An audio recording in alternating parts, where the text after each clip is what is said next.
અંકલેશ્વર અમલાખાડીમાં ઠલવાયેલું મૃત માછલીના બિયારણને બહાર કાઢવામાં આવ્યું હતું. જીપીસીબીની તાકીદ બાદ નોટિફાઈડ વિભાગ દ્વારા ફાયર વિભાગની મદદ લઈ ખાડીમાંથી 15 થી વધુ બેગ મૃત માછલી કઢાઈ હતી. કોઈ તત્વો દ્વારા ઢગલાબંધ માછલીના બિયારણ ભરેલા કોથળા ત્યજી દેવામાં આવ્યા હતા. અંકલેશ્વરમાં 2 દિવસ પૂર્વે અજાણ્યા ઇસમો દ્વારા મીણિયા કોથળાઓ ભરી મૃત માછલીઓને અમલાખાડીમાં ઠાલવી દીધી હતી, જેને લઈ ખાડીના દૂષિત પાણીમાં ઠાલવી દેવામાં આવી હતી. જેને લઈ દૂષિત પાણીને લઈ એક તબક્કે માછલાના મોત થયું હોવાનું સામે આવી રહ્યું હતું.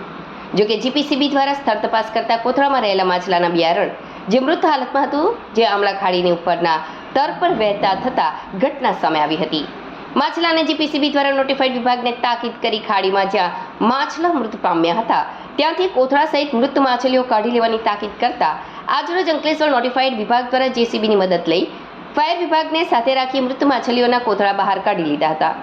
અંદાજે 15 થી વધુ કોથળા ભરેલ મૃત માછલા નીકળ્યા હતા, જેને સુરક્ષિત સ્થળે નોટિફાઈડ દ્વારા અન્યત્ર ખસેડી પર્યાવરણની જાળવણી સાથે નિકાલ કવાયત શરૂ કરી હતી.